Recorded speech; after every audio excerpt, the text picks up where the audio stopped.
very good. Okay, very good. Good morning, and welcome to another episode of Hard Factor, presented by the Barstool News Network. It is Monday, September 21st, 2020, and we have a whole crew, all four guys in the house today, and I'm going to have to skip some dinners to make weight at the weigh-in on Tuesday. So. Yep. Everybody on board with that? Si, senor. All right, yeah. I'm still eating leftover dessert from my fucking Friday night feast. Oh, you should throw those out. You should throw that out. Yeah. Mi está muy gordo. Si, senor. Large looks like he's doing okay.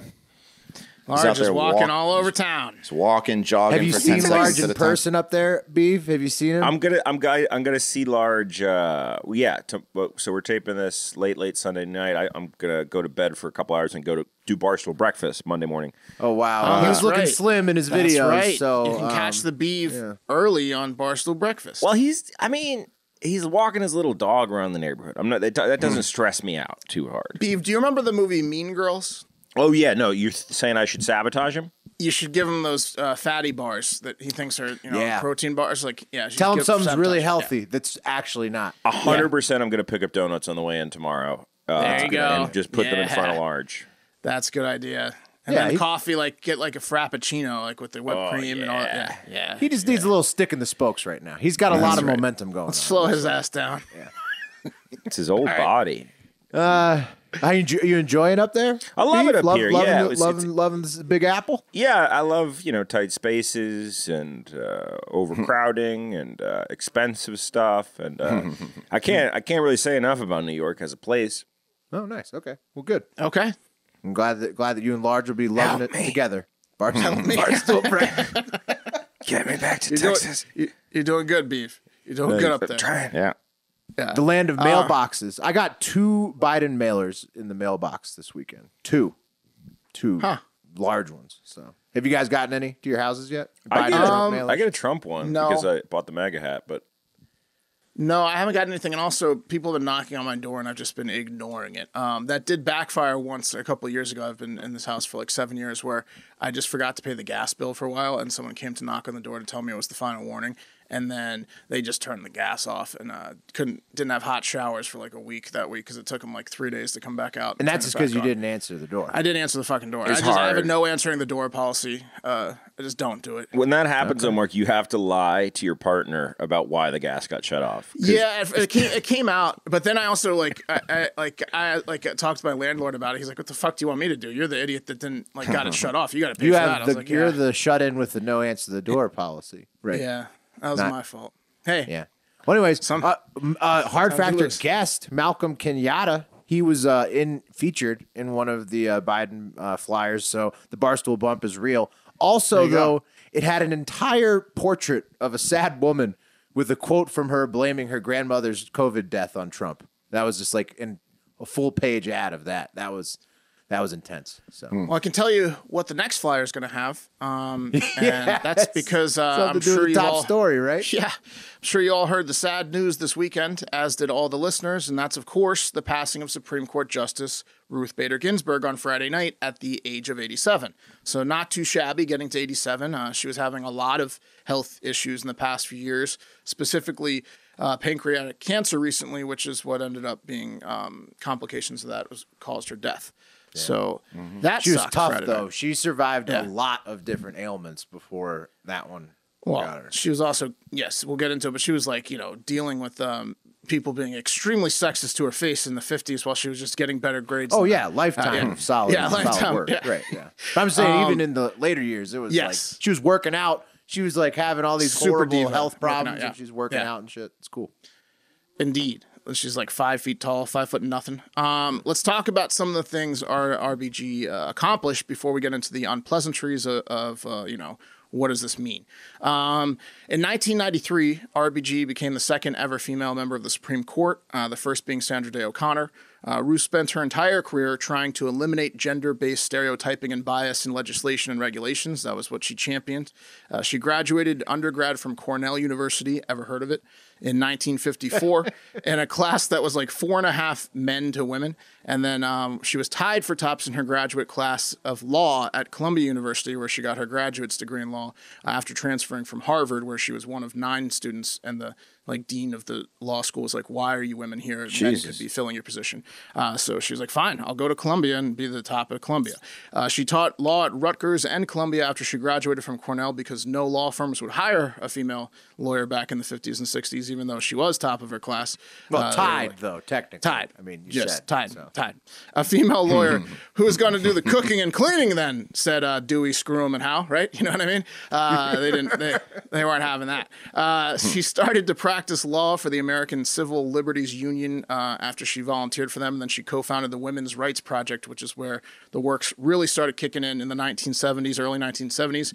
She ended up arguing 6 cases before the Supreme Court, which she won 5 of. And she argued hundreds of cases. Record. That's not bad. She's like a Joe Montana type. Yeah. She was described as like a perfect orator because she was just like so knowledgeable and the way she explained things were like, oh yeah, that sounds right. So yeah, she was winning those. She argued hundreds of cases focused on gender equality during her time at the ACLU, including cases she won for men and women to have equal rights as widows and widowers, which wasn't the case at the time, for women to be allowed equal opportunity to be administrator of estates of the deceased, which they weren't allowed to be, women service members to get equal allowances as men, for women in the Navy to be allowed to work on Navy ships, for women to be allowed to be police officers, women and men to have the same legal drinking age, women's jury duty service to be required. Yeah, in some states, in one particular state. Well, they would get really loose, and the men at the time, you got to be 73 to drink as a woman. Yeah, they didn't want their ladies getting out there getting loose. Right. Why'd she want to put so many women in harm's way? She at the bar? Yeah, she at the bar again. And those are just a few things. She the jury duty was not required for women. It was optional because they wanted them to be at home cooking and cleaning. So she was like, no, let's make it required like it is for men. And those are just a few of the things that she did. She did many, many, many, many more things. Basically spent the entire 70s saying, listen, the 14th Amendment provides equal protection to all citizens, but men and women are treated differently in these million areas. So I'm just going to methodically pick one battle at a time and slowly change all that, which she did. In 1980, President Jimmy Carter appointed her to the U.S. Court of Appeals, so she went federal in the District of Columbia Circuit. And then, like I said, in 1993, she stayed federal and went Supreme Court when Bill Clinton appointed her. Slick Willie, yeah. Yeah. So, I mean, she was a rock star. In Supreme Court, one of her famous cases was VMI, which we're familiar with being Virginia boys. VMI decided, we're never going to allow women in. And in 1996, RBG said enough of this bullshit and was a part of the decision to change that. And now VMI, as of 1996, finally started letting female cadets in, much to their chagrin. Yeah, they were not allowing women into the school still in 1995. They were just very cool VMI. Banging the locals in what town is that in? It's like VMI. VMI is in Washington, some terrible town. Richmond? Lexington. Lexington. I mean, it's a fine town, but I'm sure that you prefer to have. I mean, the Lexington locals in the 90s. I don't know.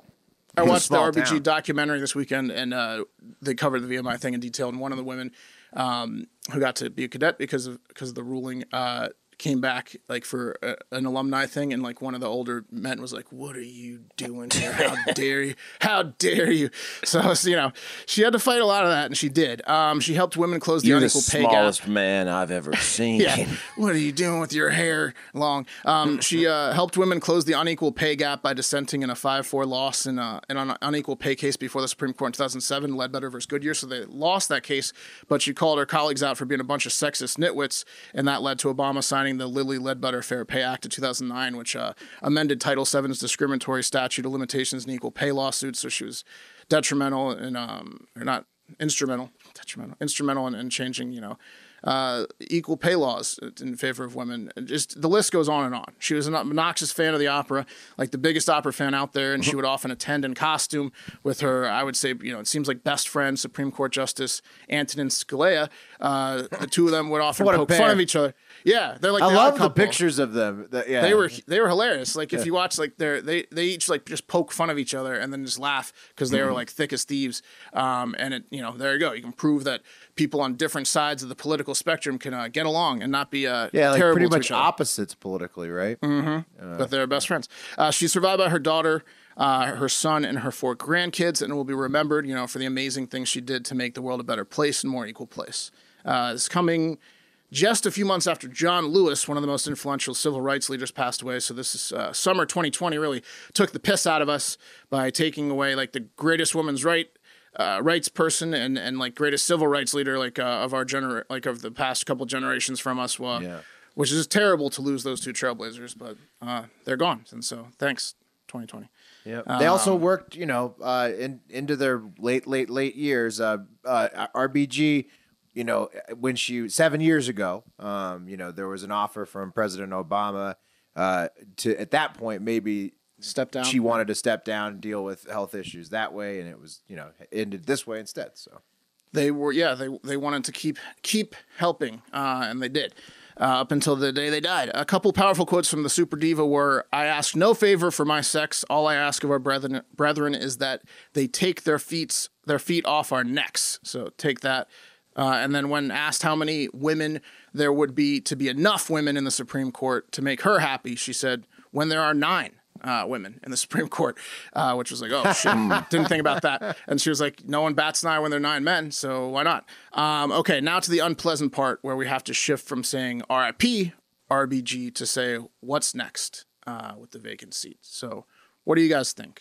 Trump is going to nominate a woman within a week, because that's what he said. Yep. And do you think that person will get pushed through before January? How would they stop it? I see Pelosi says maybe they'll start an impeachment inquiry or something like that. Is it on the Senate? Is that what it is? Yeah, the Senate confirms Supreme Court justices. Like the advice and consent thing is that the Senate calls forth the vote to confirm. So we got McConnell, who essentially they're in the reverse scenario that they were in right before in 2016. Right. Basically, right. Obama wanted to confirm Merrick Garland, but McConnell, because he was he's the majority Senate leader, he had the power to just never have the vote go through. And he kept saying, because it's an election year, because it's an election year, because it's an election year. And now, in election year, he has the president who's going to give the nomination he wants and the power to push it through right before the election. And of course, even though it's an election year, he's going to exercise his position's power, I think. Right. And to be clear, that election year you don't nominate a Supreme Court justice or whatever is not like a law. It's one of those like baseball unwritten rules. It's not. It's like the 60-day rule that they're also breaking this year. It's just like it's like you can absolutely. There's no law against nominating someone in an election year, and McConnell said that they're going to call for the vote. Yeah, like it's a precedent, but precedents change.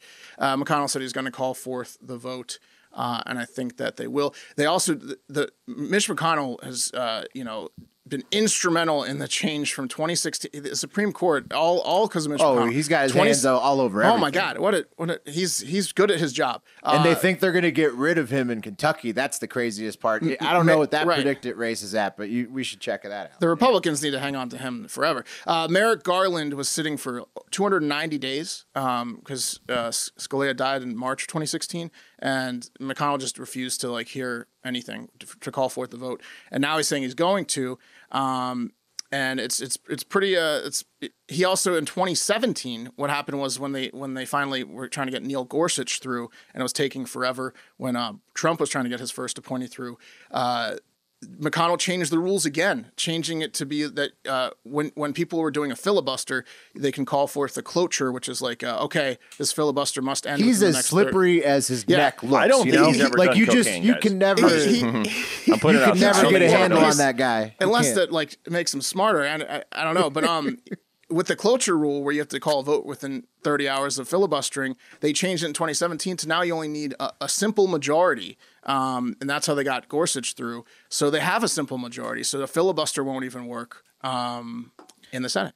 Yeah. I mean, if you think they're not going to give their team that advantage for however many years down the line, you're crazy. I mean, It's going to be 6-3. Yeah. And the people, the two names that I saw, where are they?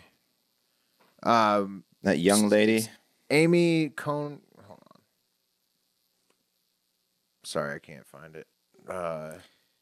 There's Amy Coney Barrett. Yeah, Amy Coney Barrett and Barbara LaGoya were the two favorites that I saw.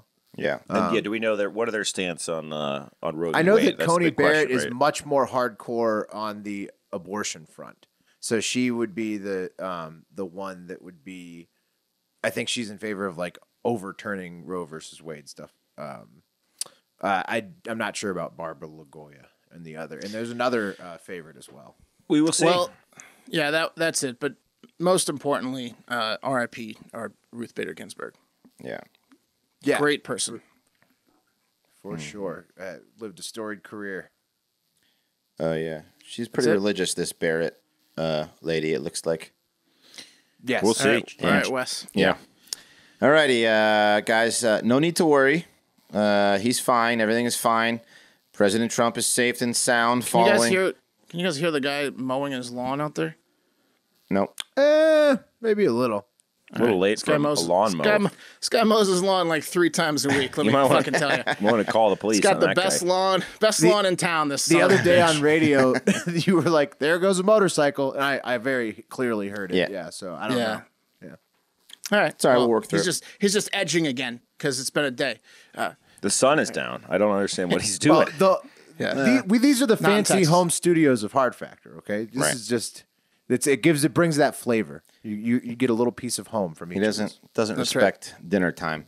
All right. So anyway, he's fine. Following perhaps the dumbest, laziest, and most pathetic assassination attempt of all time. So what happened is some letters addressed to the president and the White House containing the poison ricin, because he spends hours and hours opening letters from people like, "Hey, Mr. President, just want to let you know you're the fucking man, sir. Anytime you come down to Georgia, I'd love to take you fishing. Check out this 15-pounder I caught last year, sir." Just that's the kind of mail that people think he opens. He's not opening any of his mail. Give it directly to me. Yeah. Give it directly to me. And I likely, mean, he did try to take pizza reviews. I'm surprised he hasn't tried to take unboxing from Dave too. Right? Yeah. It's just always ricin. he doesn't care. Yeah. Yeah. Yeah, he doesn't care, and likely more of the negative from the other side, like this one, apparently from a woman in Canada. So just to let you idiots out there that think this kind of plan is going to lead anywhere besides your ass in jail, let me tell you that all mail addressed to the White House, President Trump, any federal agency or important employee goes through a very stringent screening process. In fact, they irradiate it, meaning they expose it to radiation. Then the air in that special facility is tested for dangerous substances that morons try to send in the mail. Did you say she was Canadian? Yeah, that's what they think so far. Very little is known, but they think they've. What the fuck's her problem? No idea. She also sent it to a sheriff's office in Texas and a detention center. So she's got a few Quite a hit list. resentments. Yeah. So she's like her just up in punishment- Canada feeling that these people are bad, and then sends them the poison. Who gave her the ricin? I feel like punishment for this should be you have to open a bunch of mail that has ricin in it and get poisoned yourself. Yeah. I Well, think you apparently Does it kill you you, can or make is it just ricin. like? it can kill you. Can you? I'm going Yeah, to tell you you a can little make bit it. about ricin. Yeah. Let's find out what happens. So a little bit about ricin from the Mayo Clinic site. Ricin is a poison that can be made from the waste of the processing of castor beans. Castor beans are used to make castor oil. Symptoms of ricin, depending on if you inhale it or ingest it, causes fever, chest tightness, cough, severe respiratory problems, and including fluid buildup in the lungs. It can cause intestinal bleeding and organ damage, and it can kill you within 3 days of exposure. Even a small amount can be fatal. So remember back, I remember back in 2013, a woman named Shannon Richardson tried to send some ricin to Obama and Mayor Bloomberg, and she was sentenced to 18 years in federal prison for that. Yeah, I mean, you should get like life. Why aren't they just ricining that dude in Russia then that Putin keeps trying to kill? It's a weak poison. Is it weak? Yeah, I feel like he has. Maybe that's what they keep doing. They keep giving him ricin.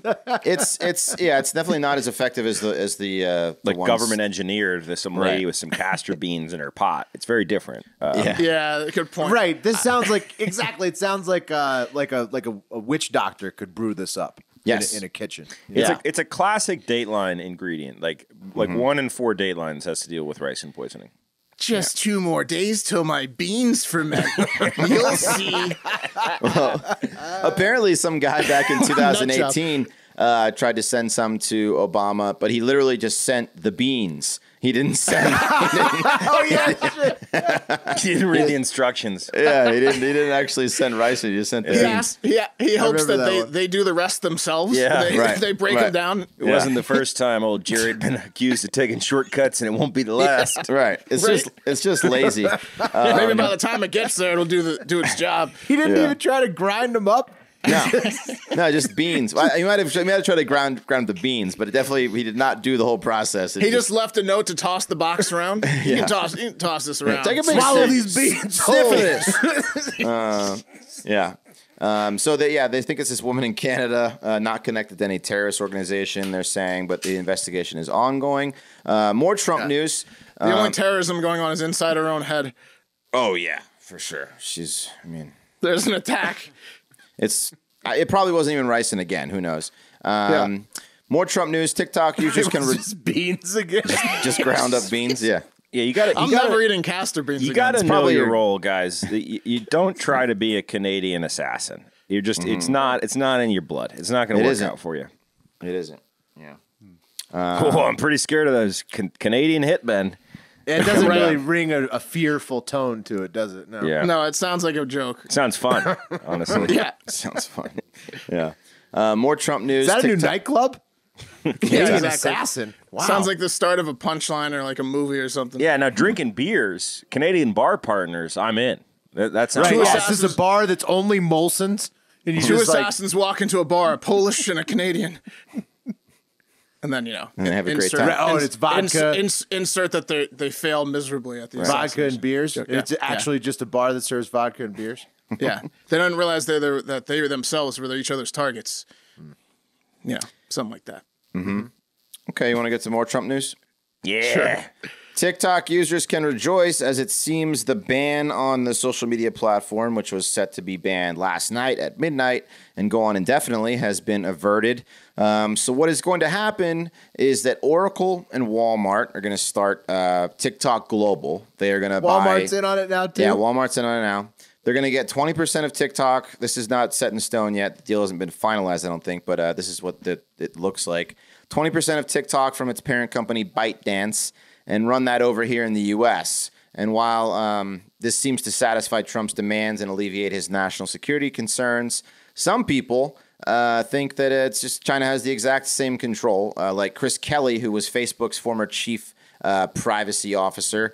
He said, quote, the interactions with the Chinese government and the ability of the Chinese government to put pressure on the ByteDance company is still substantial. It won't be strange to have interaction between the two companies on a number of different issues, including algorithmic operations. So that could stretch into personal data pretty easily. So yeah, I mean, it's nothing changes. They're Still still controlled a by fucking China. parent company. Yeah, Right. ByteDance is still the parent company. So Exactly. They can get their hands on that source code. Right. Nothing changes. Nothing really changed. Yeah, Trump also said at a rally in Fayetteville, North Carolina over the weekend that from the deal, he is going to request that $5 billion be deposited in the U.S. Treasury into a fund for education. This is his quote, so we can educate people as to the real history of our country. The real history, not the fake history. Right. This is like I think it's like answering the Chinese re-education stuff. It's like a flippant, like, I don't know. It seems like it's like something like that. I'm not sure. But yeah, he wants $5 billion. He also said that What's the fake history? Well, It's they the have one these, that we like, got educated on, Mark. Oh, like the I pilgrim. guess It's the one that real one educators. is. I don't know Sorry. what the real Created- one's going to be. Yeah. But I'm not sure. are they still gonna have the chapter on like Thanksgiving. the what's it called, Trail of Tears and stuff, or is that No, just gonna those are gone. that's gonna go? Get those out of there. All right. Those not pleasant. Who wants to read those? Yeah. Right.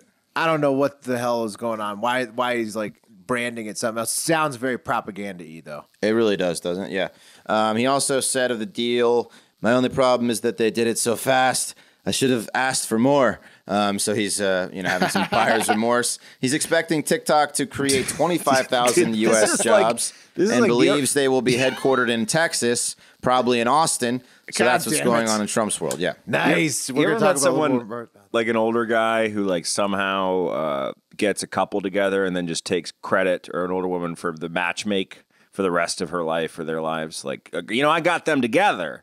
I brought those two to the table together. That's like Trump right now. Like, I only wish I asked for more. It's like, it's not your deal, bro. Just fuck off. Yeah. Well, he's like he's like getting a dowry basically out of this thing. Right. Like Right. Yeah. You're both right. I mean, guys, we need to start spreading the word on Hard Factor more with all these new high-paying jobs coming to Austin. About to be the middle class out of your houses down there. Not able to afford rent. They're gentrifying the middle class out down here. Yeah. Yeah, I'm gonna be working for ByteDance in 4 months if something doesn't change. Right. Yeah, we're gonna talk a little bit more about that in mine up in this lightning round. Is that? Yeah. Let's get into the lightning round, guys. And this lightning round is brought to you by our sponsor, PaintYourLife.com. Here's an idea. Some people aren't going to get together for the holidays this year because old people are the most susceptible to deaths from COVID-19, and it's a scary time, and that's going to suck. That's going to be effing terrible. But you know what old people love? Paintings. They fucking love them. So they really do. Yeah. If you're not going to get to see grandma or grandpa or old Uncle Kevin this year, get them a painting. Get them a painting of you and them together, and maybe a photo that was taken last Thanksgiving or last Christmas. You can send that over right to the highly trained professional artists at PaintYourLife.com, and they will make you a dope painting that you can hang, or grandma can hang over her mantle, and just look at you longingly in that painting, and it'll make her happy. I recommend it. Maybe it's your parents. So happy. Maybe it's your parents' wedding anniversary. Maybe you're older and your parents are old too. Get them a painting. Come on. Is there a better gift? Do you like your spreading parents- glee?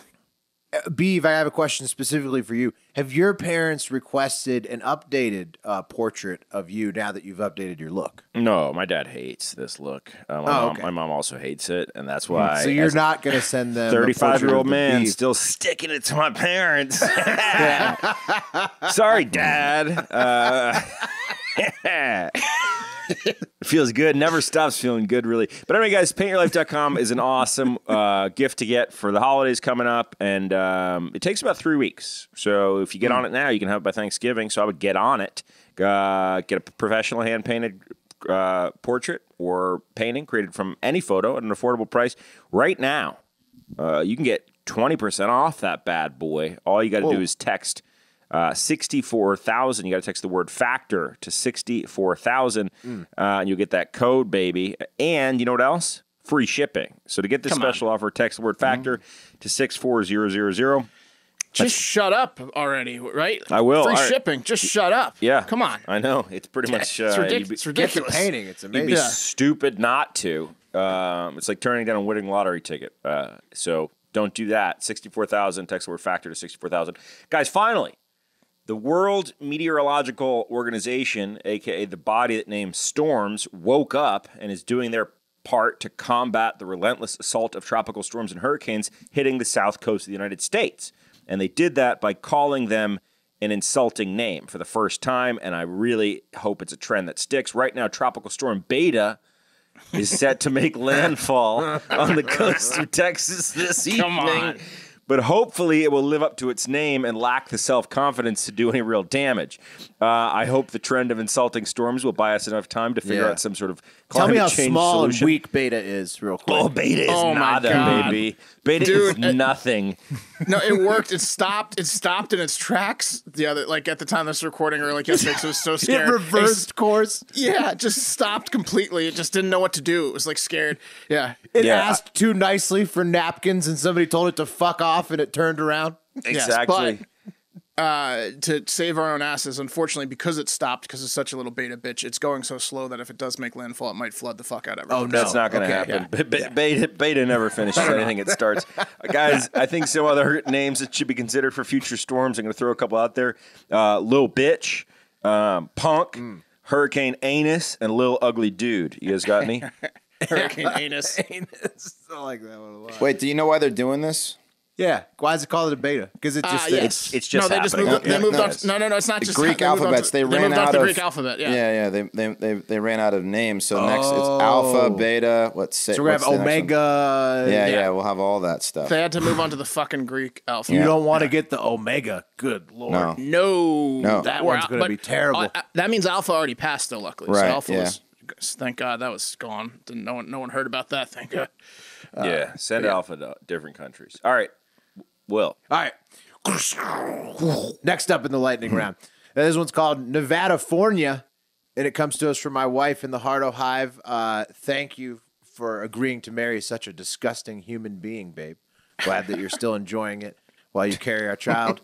Must be tough. I gotta say, you really deserve a medal. Anyways, it's about my current state of residence, Nevada, and it's becoming the new California, apparently. The piece is written by a man named Sean Taylor, and it was written for a great publication called the Nevada Independent, who moved to Vegas from L.A., which is now the same as 1 out of every 5 Nevadan. So 20% of the people living in Nevada moved from the Golden State to the Silver State. Wow. So it's about like the culture clashes that brings, basically coming to a fever pitch, especially around election season. Because back in the day, a lot of the old school Nevadans are much more conservative. What percentage of that is prospectors? I hope none if they're moving from the Gold to Silver State. Well, I mean, you don't even know about Nevada. See, that's the thing, Pat.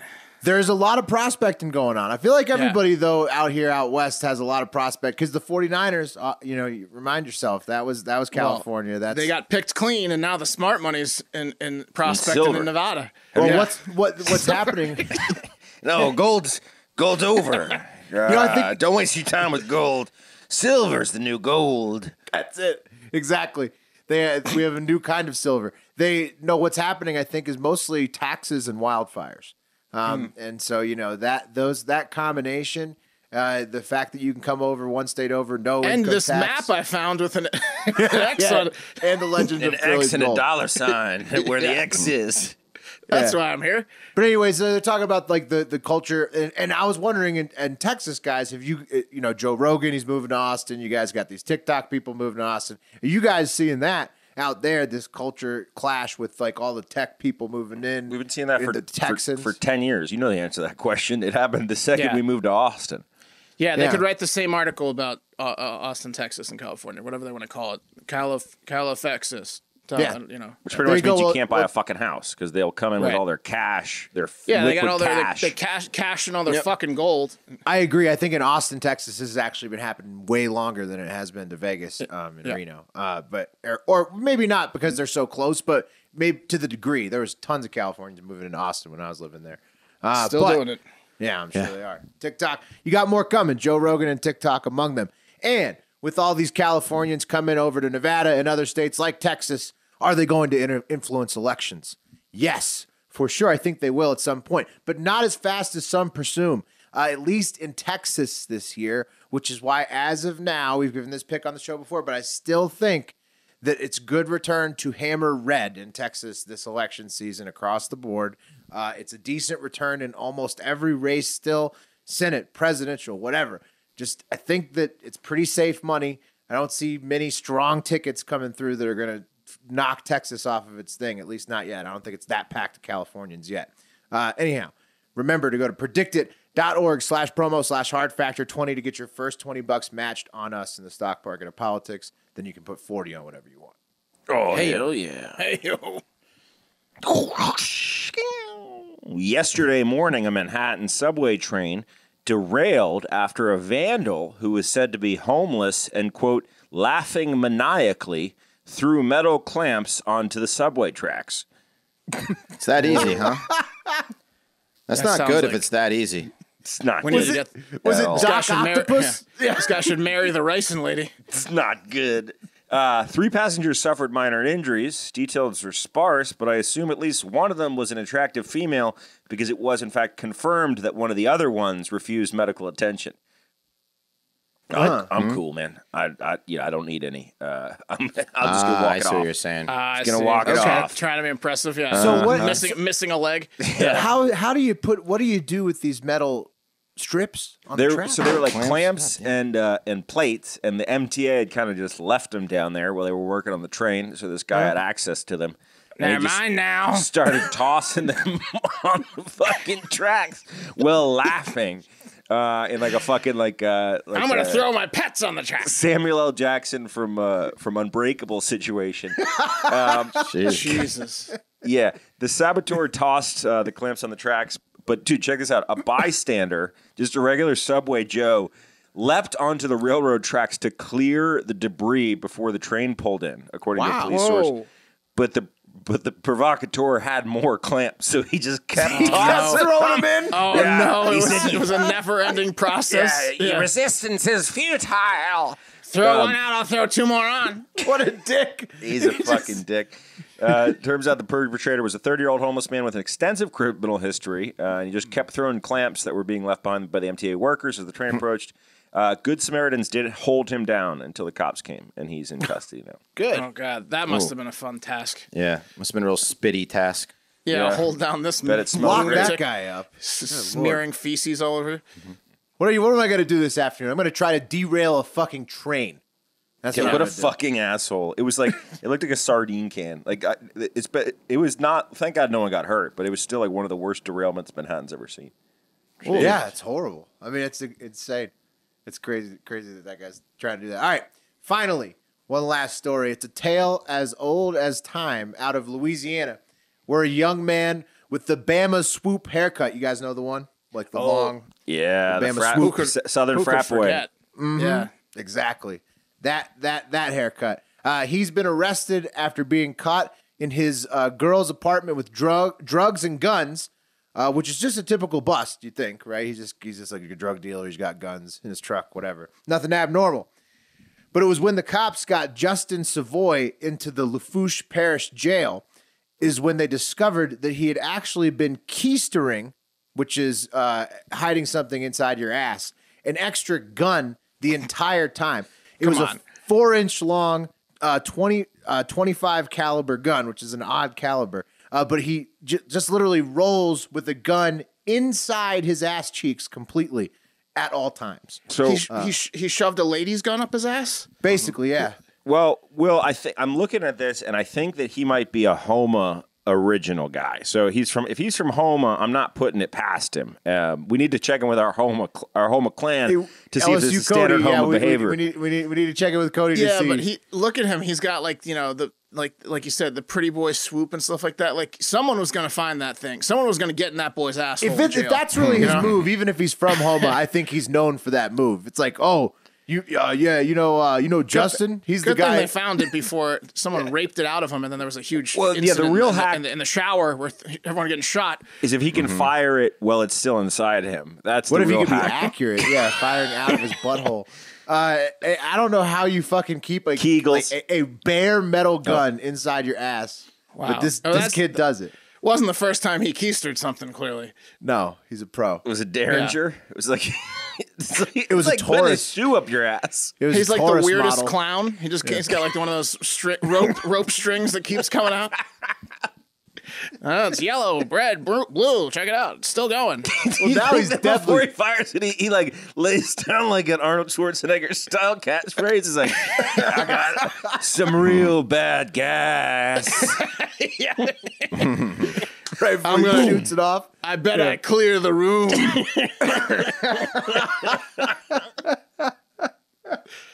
That's a weird one, man. Yeah, that was Yeah, from well- Tank. Thank you, Tank, for sending that. Nice. It was Tank. Nice. Thank you, Tank. Yeah, so anyways, Justin, if he wasn't known for keistering shit before he got caught with this, he'll definitely be known for keistering it after. Farts Monopoly is going to love this story. I'm going to call him Ass Gunman. Yeah. So, there you go, Wes. Yeah, you Another creative killer name. name, Wes. And Justin will have to, get along with something else for the next 90 days besides his Taurus Model 25 that he likes to stuff in there because he's going to be in jail for 90 days. Yeah, that gun's in the deferred trash. sentence. Yeah. Do you Yeah, think we so? put No, this I in think he's getting that evidence, back when he I gets. think that gun's in the trash. No, you check it at the jail. You get it back at the end, right? Yeah, I'm saying the jail people are like, You make the rookie fingerprint it. yeah, you make the rookie deal with it. You don't tell them where they found it. Hey, rook. Until after, hey, get a good sniff of that gun. You know, this model of gun has an unusual smell to it. That was up someone's ass, rookie. Oh man. Well, good for Justin. I don't know. Hopefully that doesn't become a trend. I think keeping a gun in your ass is a bad idea. I'm looking at this thing. It's not going to become a trend. Will this is this Good. ain't I no was just worried. this ain't no joke handgun. This thing's pretty No, it's 4 inches long. How do you keep that pretty thing serious. in your cheeks? I don't understand it. The whole thing. Anyhow, Yeah, he's gonna have to see the doctor. he is. Oh my god! More reasons than one. And that's going to do it for Hard Factor this Monday. Thank you, as always, for listening. We've got merch in the Barstool store. Search Hard Factor to support the boys in there. We've got a huge interview coming up later this week or the top of next week. Very big. You're going to want to stick around for that. Listen to Barstool Radio, Sirius XM Power 85 today for Mondays with Mike, and then also right before that for Barstool Breakfast with Pat and Large. Mondays with Mike, we talk news updates with Dave's dad, Mike Portnoy. Subscribe to Hard Factor News on YouTube to watch these episodes on full videos. Follow at Barstool Newsnet, at Hard Factor News, at Hard Factor Mark, at Hard Factor Pat, at Hard Factor Wes, and at Hard Factor Will on Twitter and Instagram. But most importantly, have a great fucking day.